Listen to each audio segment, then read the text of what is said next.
Okay na nga mga brother, check natin yung ating troops.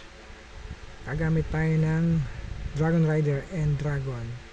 Siyempre with clone spell ng Super Archer. So yun, attack natin TH14. So yun, meron tayong Air Sweeper. Okay, try. So siyempre unahin natin itong laba para siya yung tatangke sa ating blimp. So yung blimp natin is padiretso sa TH. Kailangan ng goal niya is mabasag niya yung TH. Siyempre yung other damage bonus na yun. Yan. So Invi spell and then clone spell and then rage. So bilang tayo 1, 2, 3, 4, 5. Tapos bagsak tayo ulit ng Invi spell 1, 2, 3, 4, 5. Bagsak ulit ng Invi spell 1, 2, 3, 4, 5. Then bagsak ng Invi spell 1, 2, 3, 4, 5. So ganoon lang naman yan. Kailangan saktuhan lang natin yung yung ating Super Archer. Kailangan mabilis yung kamay natin dyan. So panel tayo dito sa taas. So depende yan kung paano tayo mag panel, kasi since nandun sa taas yung na damage niya, so dito sa may baba tayo magpa-panel ng King at Queen, and then Dons, and then Dragon, and then Warden natin, syempre hindi mawawala, and then ang ating Dragon Rider.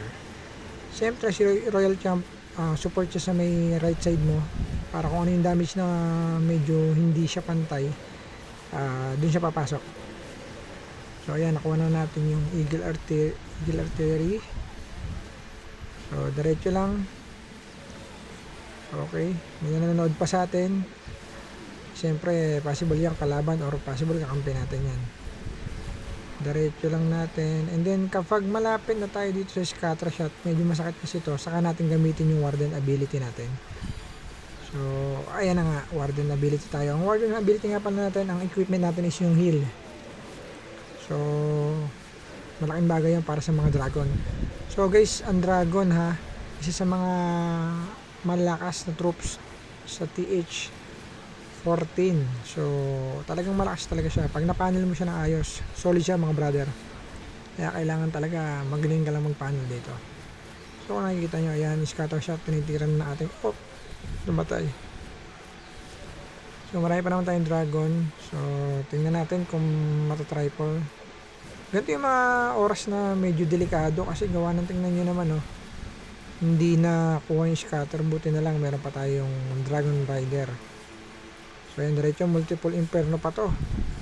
So lahat ng ating mga titan troops sakap ng damage niya. Ayun, may air sweeper pa. So yun, okay, nabasag naman ating air sweeper. So tuloy-tuloy lang. Basta guys, tips lang. Once na-attack kayo sa mga high TH, kailangan i-check nyo lagi yung CC nyo. Importante yun. Baka makalimutan nyo. Anak ko, talaga. Sayang lang attack nyo. Okay. Last is, okay. Perfect. So, nakuha natin. Triple natin. Salamat sa panonood mga brother. Okay. Last 3 tayo.